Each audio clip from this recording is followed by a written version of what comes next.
Cristo el sacerdote, por Thomas Watson. Vivió en el año 1620 al año 1687. Los pecadores no tienen ningún sacrificio aceptable ante Dios. Jesús se ofreció como sustituto para cargar los pecados a fin de reconciliar a los pecadores con Dios y para interceder por ellos.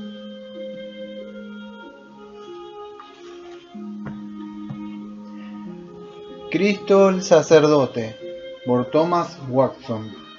Se presentó una vez para siempre por el sacrificio de sí mismo para quitar de en medio el pecado. Hebreos capítulo 9, versículo 26. Pregunta: ¿cómo cumple Cristo el oficio de sacerdote? Respuesta: en que se ofreció una vez y para siempre como sacrificio para satisfacer la justicia divina y reconciliarnos con Dios y para interceder continuamente por nosotros. ¿Cuáles son los elementos del oficio sacerdotal de Cristo? El oficio sacerdotal de Cristo consiste de dos elementos: su satisfacción y su intercesión. Su satisfacción. Esta consta de dos partes. 1. Su obediencia activa. Cumplió toda justicia. Mateo 3, versículo 15. Cristo hizo todo lo que la ley requería. Su vida santa es un comentario perfecto de la ley de Dios, y es por nosotros que obedeció la ley.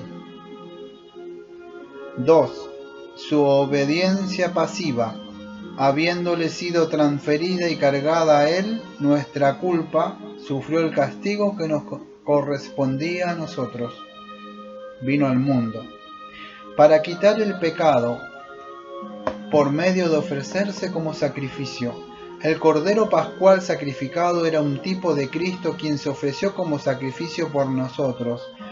El pecado no podía ser quitado sin derramamiento de sangre. Sin derramamiento de sangre no hay remisión de pecado, dice Hebreos capítulo 9, versículo 22. Cristo no solo fue un cordero sin mancha, sino un cordero sacrificado. ¿Por qué era un requisito que hubiera un sacerdote? Tenía que haber un sacerdote que fuera un árbitro, que mediara entre la criatura culpable y el Dios santo. ¿Cómo podría sufrir siendo Dios? Cristo sufrió solo en su naturaleza humana, pero si solo sufrió la naturaleza humana de Cristo, ¿cómo podía este sufrimiento ser una satisfacción por el pecado? Estando la naturaleza humana unida a la divina, la naturaleza humana sufrió y la naturaleza divina fue satisfecha.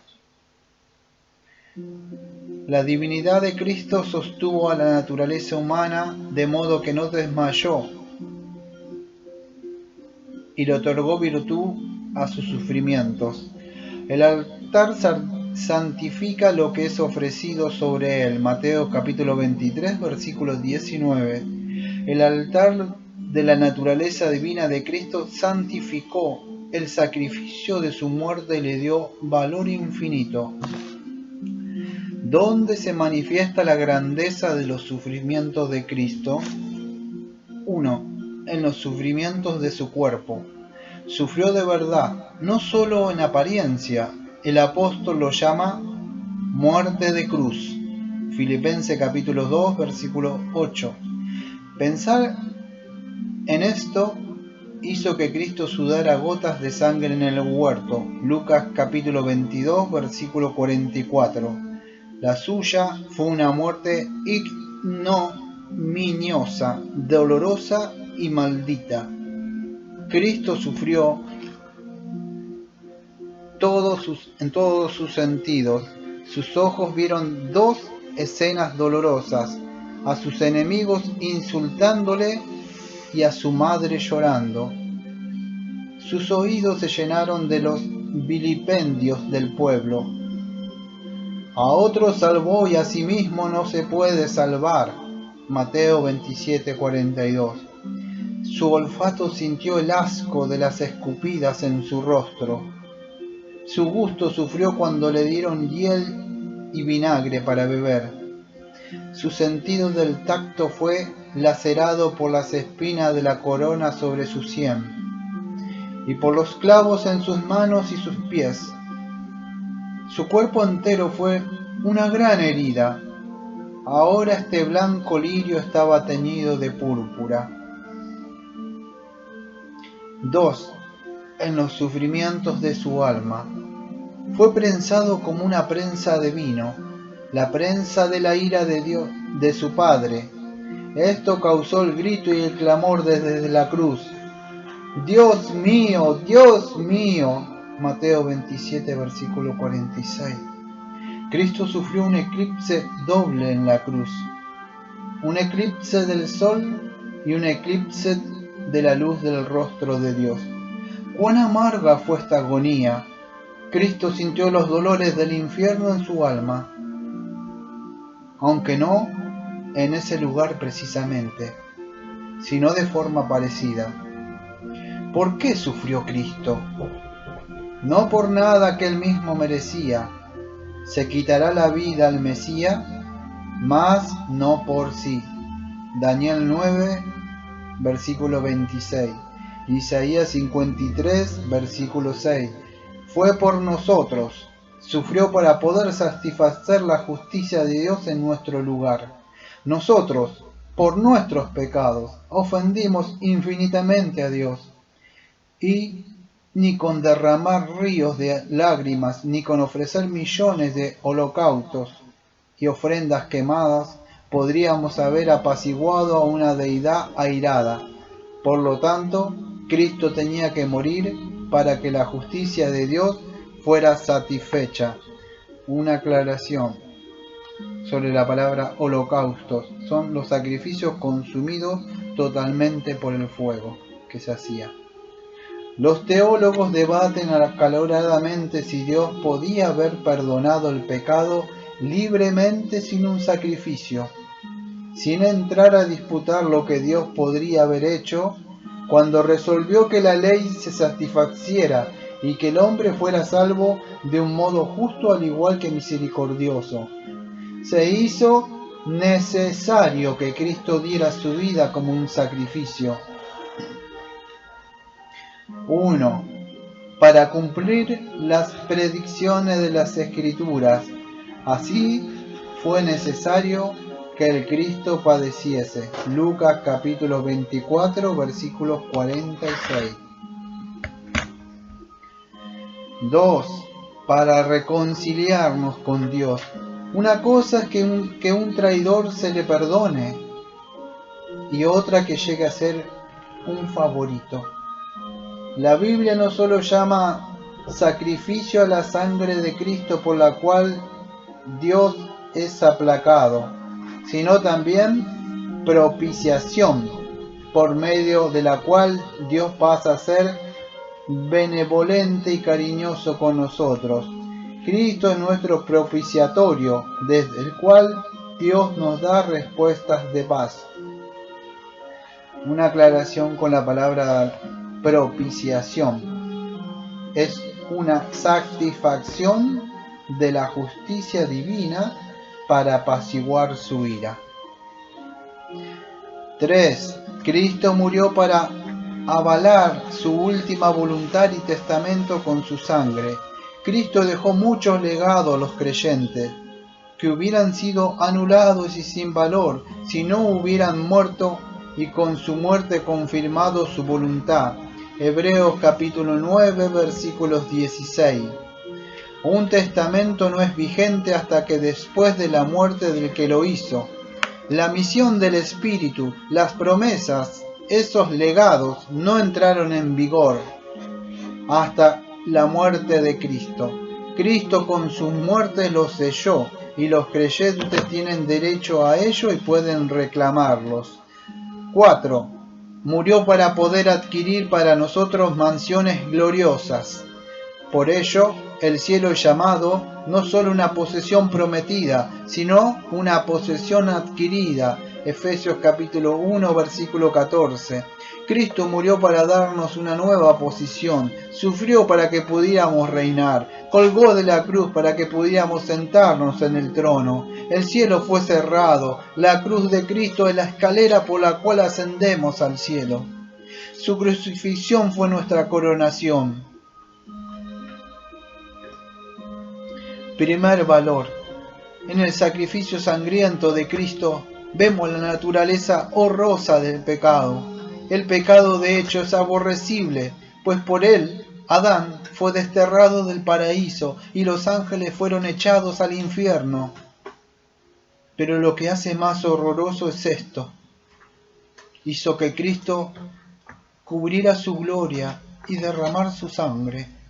Ver el cuerpo sangriento de Cristo debería indignarnos en contra del pecado. No dejemos que aquello que hizo de Cristo un hombre de dolores sea nuestro gozo. Segundo valor, ¿es Cristo nuestro sacerdote sacrificado? Contemplemos una demostración de la misericordia y justicia de Dios. Podríamos decir como el apóstol, mira, pues la bondad y la severidad de Dios. Romanos capítulo 11, versículo 22.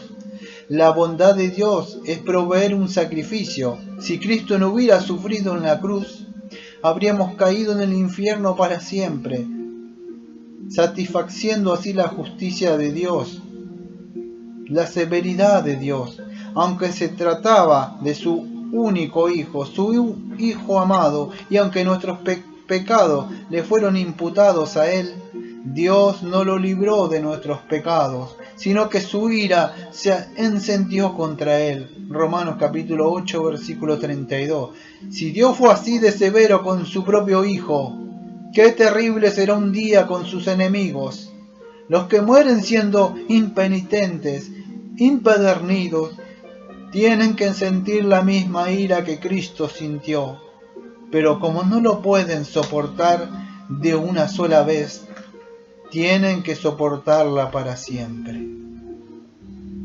Tercer valor, ¿es Cristo nuestro sacerdote, quien fue sacrificado por nosotros? Entonces veamos el tierno afecto de Cristo para nosotros, pecadores. La cruz fue un púlpito desde el cual Cristo predicó su amor al mundo, dijo San Agustín.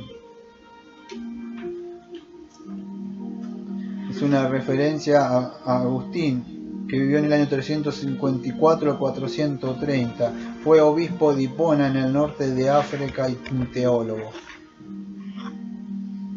El que Cristo muriera significaba que todos los ángeles se hubieran convertido en polvo, y especialmente que Cristo muriera como un malhechor, cargando con el peso de los pecados de los hombres, y que muriera por sus enemigos. Romanos capítulo 5, versículo 11.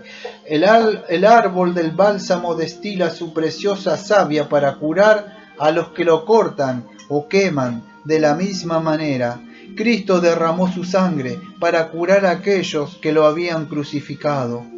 Murió por su propia voluntad. Es llamado la ofrenda del cuerpo de Jesús en Hebreos capítulo 10, versículo 10. Aunque sus sufrimientos fueron tan intensos que le hicieron suspirar, llorar y sangrar, no pudieron hacer que se arrepintiera. Verá el fruto de la aflicción de su alma y quedará satisfecho, dice Isaías 53, versículo 11. Cristo tuvo aflicciones duras en el Calvario, pero a pesar de ella no se arrepiente de haber estado en la cruz, sino que comprende que su sudor y su sangre valieron la pena, porque ve la redención que trajo al mundo. ¡Oh! Amor de Cristo infinito, maravilloso, un amor que sobrepasa todo entendimiento, un amor que no tiene paralelo, ni el hombre, ni en el ángel alguno. Efesios capítulo 3, versículo 19. ¿Cuánto debería afectarnos este amor? Ante la muerte y pasión de Cristo, las rocas mismas se partieron. Mateo capítulo 27, versículo 5.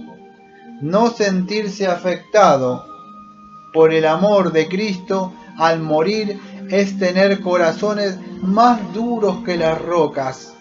Cuarto valor, ¿es Cristo nuestro sacrificio?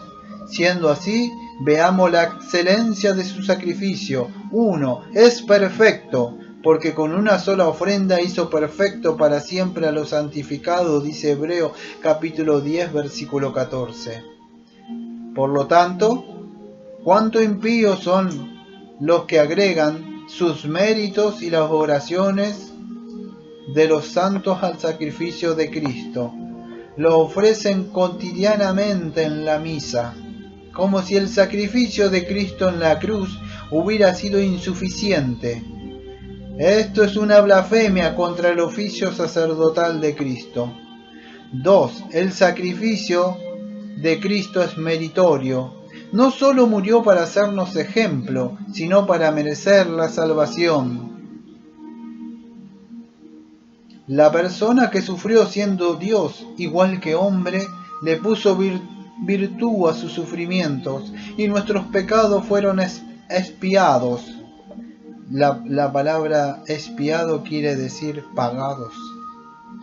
Y Dios fue aplacado en cuanto Cristo murió. La ira de Dios se aplacó. 3. Este sacrificio es beneficioso. Procura nuestra justificación. La palabra justificación es la justificación, que es un acto de la gracia de Dios por medio de la que perdona nuestros pecados y nos acepta como justos a sus ojos por la justicia de Cristo que nos fue imputada y recibimos solamente por la fe. Del Catecismo de Charles Haddon Spurgeon, pregunta 32.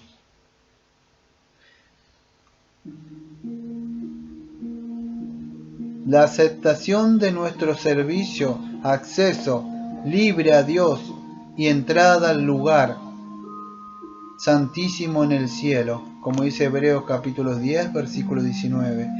Israel pasó por el Mar Rojo a Canaán, de la misma manera por el Mar Rojo de la sangre de Cristo entramos al canal celestial. Quinto valor, apliquemos esta sangre de Cristo. Su aplicación tiene la virtud de un medicamento. Aunque este medicamento está compuesto por la sangre de Dios, no sana a menos que se lo aplique con fe. La fe hace que el sacrificio de Cristo sea nuestro. Cristo Jesús, mi Señor. Filipenses capítulo 3, versículo 8. No es el oro de las minas que enriquece, sino el oro en la mano. La fe es la mano que recibe los méritos de oro de Cristo. La fe abre las heridas de Cristo y bebe el preciado tónico de su sangre. Sin fe, Cristo mismo no nos sirve. Sexto valor, este sacrificio de la sangre de Cristo puede consolarnos infinitamente. Esta es la sangre de la expiación. La cruz de Cristo es la bisagra de nuestra liberación. Una frase de Juan Calvino. La bisagra y fuente de nuestra consolación. Esta sangre consuela en caso de culpabilidad. Mi alma dice, oh, mis pecados me intranquilizan. Pero la sangre de Cristo fue derramada para remisión de pecado. Mateo capítulo 26, versículos 28. Asegurémonos que nuestros pecados le sean cargados a Cristo, y entonces ya no serán nuestros, sino de Él. En caso de contaminación, la sangre de Cristo es una sangre que cura y limpia. Cura. Por su llaga fuimos nosotros curados, dice Isaías 53, versículo 5. Y aunque Cristo está en el cielo, podemos sentir la virtud de su sangre curando nuestras heridas. Y limpia. Por lo tanto, la Biblia la compara con el agua de un manantial, como dice Zacarías capítulo 13, versículo 1. La palabra es un espejo para mostrarnos nuestras manchas, y la sangre de Cristo es un manantial para quitarlas. Convierte la lepra en pureza. La sangre de Jesucristo, su Hijo, nos limpia de todo pecado, dice 1 de Juan capítulo 1 versículo 7. Sin embargo, hay una mancha tan negra que la sangre de Cristo no quita, y es el pecado contra el Espíritu Santo. No que le falta virtud a la sangre de Cristo para quitarla, pero el que ha cometido ese pecado no será limpiado. Desprecia la sangre de Cristo y la pisotea, dice Hebreo capítulo 10 versículo 29. Así es que vemos que este tónico potente es la sangre de Cristo. Es el ancla de nuestra fe, el manantial de nuestro gozo, la corona de nuestros anhelos y el único sostén tanto en la vida como en la muerte. En medio de nuestros temores, consolémonos en el sacrificio propiciatorio de la sangre de Cristo.